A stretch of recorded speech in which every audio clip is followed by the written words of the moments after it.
ना थके हैं पैर कभी, ना हिम्मत हारे हैं, हम मेहनत करने वाले हैं, हम विद्या एजुकेशन वाले हैं। तो हेलो दोस्तों, नमस्कार। आप सभी का स्वागत है विद्या एजुकेशन के इस यूट्यूब चैनल पर। और आप लोग लगातार देख रहे हैं कि हम लोग आधुनिक भारत की कहानी में 1857 की क्रांति देख रहे थे। और 1857 क्रांति का हम लोग 15 से 20 मिनट के आसपास सभी वीडियो को रख रहे हैं, जिससे आप लोग आसानी से उस वीडियो को देख सके। और आप लोग अगर वीडियो को देखते हैं तो यकीनन मानिए कि आपका कोई भी एग्ज़ाम में, भारत में कोई भी एग्ज़ाम हो, आपका एक भी प्रश्न अब इस वीडियो से बाहर नहीं जाने वाला है। तो आज हम लोग 1857 क्रांति का 5वां वीडियो शुरू कर रहे हैं। और इस 5वां वीडियो में आज हम लोग पटना के बारे में जानेंगे, बिहार के बारे में जानेंगे कि बिहार में आखिर 1857 क्रांति का कैसा स्वरूप रहा था, या बिहार में कब शुरू हुआ था, बिहार का पूरा। और हाँ, बिहार संबंधित कोई भी एग्ज़ाम हो, चाहे बीपीएससी हो, बिहार पुलिस हो, बिहार दरोगा हो, आज का क्लास आपका महत्वपूर्ण रहने वाला है। और आप लिख के ले लीजिए कि आज के वीडियो से बिहार का कोई भी एग्ज़ाम आप दीजिएगा तो आपका 2 नंबर निश्चित रूप से मिलने वाला है, आज के वीडियो से मिलने वाला है। चलिए वीडियो को शुरू करते हैं डायरेक्ट। देखिए, हम लोग अगर बात करें पटना का, कि जिस समय देश में 1857 की क्रांति हो रहा था, उस समय पटना में क्या चल रहा था। तो पटना उस समय एक आंदोलन का मुख्य केंद्र था, जिस आंदोलन का नाम था बहावी आंदोलन। बहावी आंदोलन क्या है, तो थोड़ा चर्चा उस पर सुन लीजिए। कि इस्लाम धर्म यानी मुस्लिम धर्म में शुद्धिकरण हेतु एक आंदोलन चल रहा था पूरे भारत लेवल पर, जिस आंदोलन का नाम था बहावी आंदोलन। तो शुरुआत में मुस्लिम धर्म के शुद्धिकरण के लिए बहावी आंदोलन था, लेकिन जब अंग्रेज का खिलाफ पूरा भारत हो रहा था 1857 में, तो 1857 का जो भी मुद्दा था क्रांति का, सब मुद्दा अंत में जुड़ गया बहावी आंदोलन से। और पटना में बहावी आंदोलन का नेतृत्व कर रहा था सैयद अहमद बरेलवी। सैयद अहमद बरेलवी पटना में बहावी आंदोलन का नेतृत्व उस समय कर रहे थे, क्योंकि जिस समय देश में 1857 क्रांति हो रहा था, उस समय पटना बहावी आंदोलन का मुख्य केंद्र था। और हम बता दिए आपको, बहावी आंदोलन इस्लाम धर्म यानी मुस्लिम धर्म में शुद्धिकरण हेतु चलाया जा रहा था। और अंत में देश में बहावी आंदोलन में 1857 क्रांति का मुद्दा क्या किया गया, शामिल कर लिया गया, यानी अंग्रेज के खिलाफ विद्रोह का मुद्दा शामिल कर लिया गया। अब देखिए, पटना में जो आंदोलन चल रहा था बहावी, इसका नेतृत्व कर रहा था, नेता था सैयद अहमद बरेलवी। अब बात है कि बरेलवी आंदोलन या बहावी आंदोलन में जो भी पुस्तक छपता था, किताब छपती थी, उस सब पटना सिटी के निकट एक की दुकानदार था जिसका नाम था पीर अली, वहीं से छपता था। और पीर अली ने पटना में सबसे पहले 3 जुलाई 1857, नोट करने वाली बात है कि 3 जुलाई 1857 ईस्वी को पटना में जो पुस्तक विक्रेता था पीर अली, इसके नेतृत्व में विद्रोह का क्या किया गया, शुरुआत कर दिया गया। तो पीर अली पटना से 1857 की क्रांति का शुरुआत करते हैं, और बहुत सारे अंग्रेज इस पीर अली के कारण से मारे जाते हैं। कारण है कि कहा जाता है कहानी में कि पीर अली ने किताब में छाप कर बेच दिया कि सभी अंग्रेज भारत से भाग गए। तो अब जब ऐसा छाप दिया कि सभी अंग्रेज भारत से भाग गए, तो अब कोई मान लीजिए आपको पता चले कि अंग्रेज कोई नहीं है भारत में, और आप उस समय होते तो किसी एक अंग्रेज को देखते तो आपको क्या मन में होता कि लगता है कि सब चला गया, यही तो बच गया। और उसको कितना मारते, भर मारती, तो मालूम है आप लोग, गुस्सा था अंग्रेज के खिलाफ। तो वही बात हुआ, पीर अली ने किताब में छाप कर भेज दिया कि सब अंग्रेज भाग गया। अब आदमी को जो भी अंग्रेज दिखता था रोड पे, अब उसको पकड़ के खूब मारता था, उसको समझिए कि जान से मार देता था। क्यों? मन में सोचता था यही तो बचा होगा। इसी कारण से बहुत ज़्यादा अंग्रेज मारा गया। और उस समय पटना के कमिश्नर थे टेलर। तो टेलर को जब पता चला ऐसा सब बात, तो पीर अली सहित 14 गो अन्य विद्रोहियों को मृत्युदंड दे दिया गया। और टेलर को लगा कि जब हम पीर अली को मृत्युदंड दे देंगे तो पटना में आंदोलन शांत हो जाएगा, लेकिन असली आंदोलन चलना अभी बाकी था। पटना के दानापुर छावनी के 3 रेजिमेंट एक साथ मिल गए। आप याद रखिएगा, 7वीं, 8वीं, 40वीं, 7वीं, 8वीं और 40वीं तीनों रेजिमेंट एक साथ मिल गया। और इसका सिपाही क्या किया, विद्रोह कर दिया। और विद्रोह का डेट भी आप याद रखिएगा, 25 जुलाई 1857। देखिए 3 जुलाई 1857 को पटना के जो पुस्तक विक्रेता थे पीर अली ने आंदोलन शुरू किया था और 25 जुलाई 1857 को दानापुर के छावनी में 7वीं 8वीं और 40वीं रेजिमेंट के सिपाही ने विद्रोह कर दिया और विद्रोह करके वहाँ से सारा हथियार लूट के और सोन नदी पार करके पहुँच गया शाहाबाद का क्षेत्र यानी भोजपुर का क्षेत्र।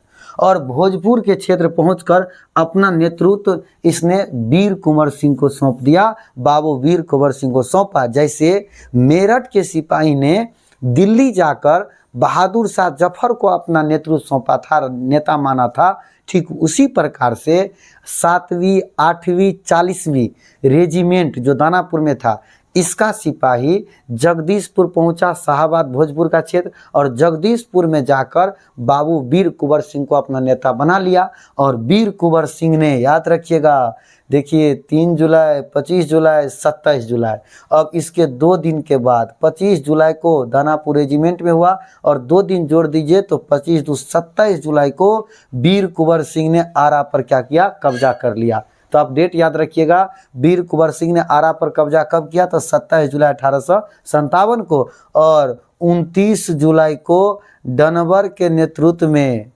अंग्रेज ने सेना भेजा जगदीशपुर, डनवर के नेतृत्व में। तो जब डनवर के नेतृत्व में अंग्रेज ने सेना भेजा जगदीशपुर, आरा शहर पर भेजा पुनः कब्जा करने के लिए अंग्रेज, तो डनवर और वीर कुंवर सिंह के बीच में युद्ध होता है और इस युद्ध में डनवर मारा जाता है। तो आप याद रखिएगा, डनवर मारा गया कब, तो 29 जुलाई को। देखिए 2-2 दिन का गैप, 25 जुलाई को दानापुर छावनी में, 25-2-27 को आरा पर कब्जा, और आरा शहर पर पुनः कब्जा करने जब डनवर आया तो डनवर कब मारा गया, तो 27-29 जुलाई को। 29 जुलाई को डनवर क्या होता है, मारा जाता है।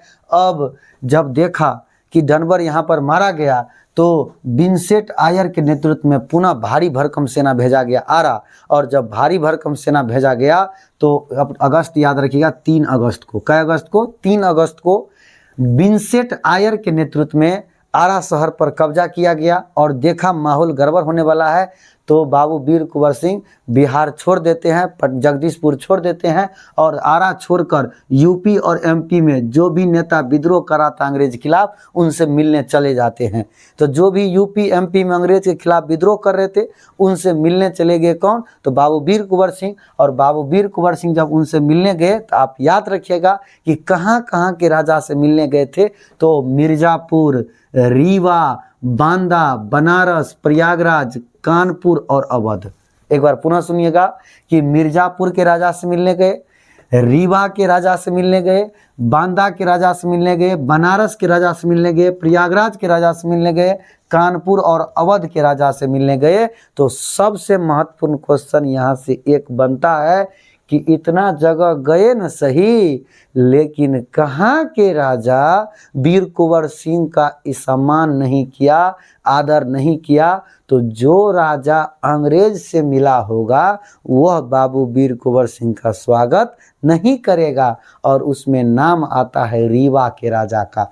तो रीवा का राजा पहले से अंग्रेज से मिल गया था, इसीलिए रीवा के राजा ने बाबू वीर कुंवर सिंह का स्वागत नहीं किया। और याद रखिएगा, अवध के जो शाह थे उसने ऐलान किया कि बाबू वीर कुंवर सिंह को आजमगढ़ की जमींदारी हम देंगे। तो अवध के शाह के द्वारा वीर कुंवर सिंह को आजमगढ़ का जमींदारी दे दिया गया। तो जब जमींदारी मिला इसको, तो जब आजमगढ़ जा रहे थे वीर कुंवर सिंह, बाबू वीर कुंवर सिंह जब आजमगढ़ जा रहे थे तो आजमगढ़ जाने के दौरान अंग्रेज ने अपना सेना भेजा और सेना भेजा मिलमैन के नेतृत्व में। तो मिलमैन के नेतृत्व में जब अंग्रेज अपना सेना भेजा बाबू वीर कुंवर सिंह से लड़ने के लिए, और जब बाबू वीर कुंवर सिंह आजमगढ़ जा रहे थे तो सुनिए 22 मार्च 1858 की बात है। 22 मार्च 1858 को मिलमैन को बाबू वीर कुंवर सिंह ने अतरौलिया का युद्ध, बहुत ही महत्वपूर्ण युद्ध याद रखिएगा, अतरौलिया के युद्ध में मिलमैन को बाबू कुंवर सिंह हरा कर, और कहा जाता है कि इसका हत्या भी कर देते हैं बाबू वीर कुंवर सिंह, या इसका मृत्यु हो जाता है मिलमैन का, और बाबू वीर कुंवर सिंह ने आजमगढ़ पर अपना शासन प्रशासन चलाने लगते हैं, वहाँ पे जमींदारी मिल गया। अब देखिए इसके बाद तो पता चला कैनिंग को कि बाबू वीर कुंवर सिंह के खिलाफ इतना ज़्यादा हम अंग्रेज सैनिक को भेज रहे हैं, कोई सफल नहीं हो रहा है। तो उस जमाना में बाबू वीर कुंवर सिंह पर 25,000 रुपया का इनामी राशि रखा गया। 25,000 रुपया का इनामी राशि बाबू वीर कुंवर सिंह पर लॉर्ड कैनिंग के द्वारा रखा जाता है, घोषित किया जाता है। और याद रखिएगा, अंत में लुगार्ड के नेतृत्व में ब्रिटिश सेना को भेजा जाता है आजमगढ़, क्योंकि आजमगढ़ में रह रहे थे बाबू वीर कुंवर सिंह। तो जब लुगार्ड के नेतृत्व में सेना भेजे, ये बड़ा इंटरेस्टेड कहानी है। लुगार्ड के नेतृत्व में जब सेना भेजते हैं तो बाबू वीर कुंवर सिंह बहुत ही सूझबूझ के साथ अपने सेना को 2 टुकड़ी में बनाया। एक टुकड़ी को कहा कि तुम आजमगढ़ में लड़ते रहो, जिससे लुगार्ड को पता नहीं चले कि हम यहाँ है कि नहीं है।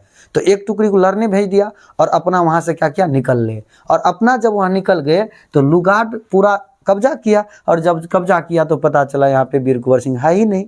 वीर कुंवर सिंह वहाँ से निकलकर बिहार निकल गए थे।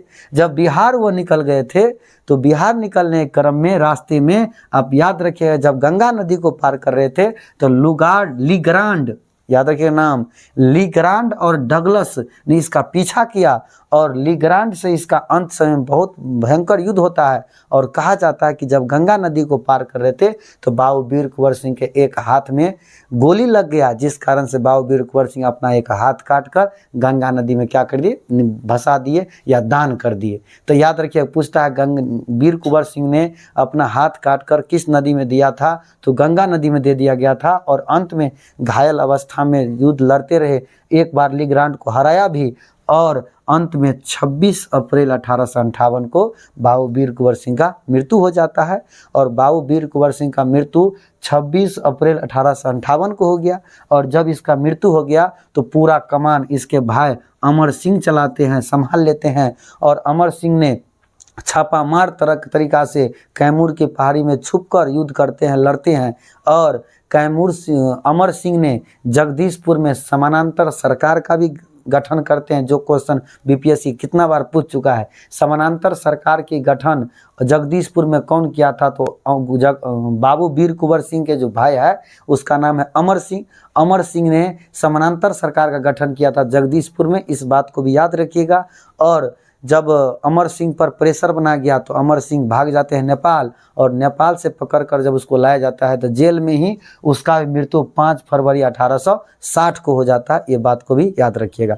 तो दोस्तों, अभी हम लोग देख रहे थे कि बिहार में 1857 क्रांति का पूरा परिदृश्य, और हम इस वीडियो में सिर्फ बिहार को रखे हैं, क्योंकि आप लोग अगर बिहार संबंधित कोई भी एग्ज़ाम का तैयारी करते होंगे तो आपका 2 नंबर लिख के ले लीजिए, यहाँ से आपका मिलेगा। इसलिए आप इस वीडियो को 1 से अधिक बार ज़रूर देखें, क्योंकि इसमें जो डाटा है, कुछ डाटा आपको याद करना पड़ेगा, और डाटा को ज़रूर नोट कर ले, और डाटा नोट करके याद करेगा तो आपको ज़्यादा से ज़्यादा याद। चलिए अब हम लोग देखते हैं कि पटना के बाद इलाहाबाद का थोड़ा कहानी अगर सुन लेते हैं, और इलाहाबाद के बाद बरेली होगा।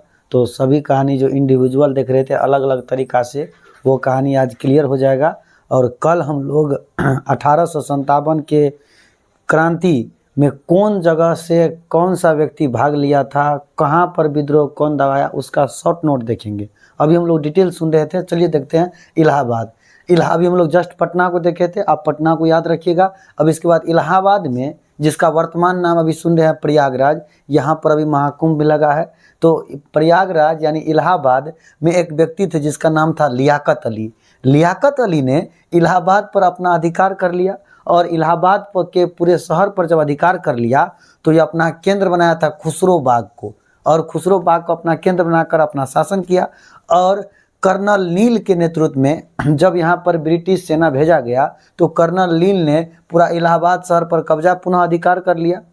और जब इलाहाबाद पर अधिकार कर लिया तो लियाकत अली क्या करते हैं, यहाँ से भाग कर चल जाते हैं महाराष्ट्र। और महाराष्ट्र में लियाकत अली जब चल जाते हैं तो वहाँ पर महाराष्ट्र में अंग्रेज़ों के द्वारा पकड़े जाते हैं, और महाराष्ट्र में पकड़कर इसको अंडमान निकोबार भेज दिया जाता है। और अंडमान निकोबार में एक जेल है, जो एग्ज़ाम में क्वेश्चन आता है कि सेलुलर जेल कहाँ है, तो सेलुलर जेल है अंडमान निकोबार में।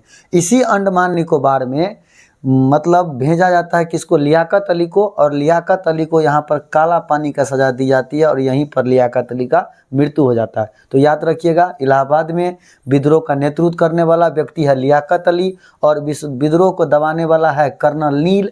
और लियाकत अली पकड़े नहीं गए थे, यहाँ से महाराष्ट्र भाग गए, और महाराष्ट्र जब यहाँ पर भाग गए तो महाराष्ट्र में जाकर लियाकत अली पकड़े जाते हैं और लियाकत अली को अंडमान निकोबार भेज दिया गया, और जहाँ पर एक जेल है सेलुलर जेल, और इस जेल में इसको काला पानी की सज़ा दी गई। और सबसे लास्ट हम लोग सुनेंगे अभी बरेली का।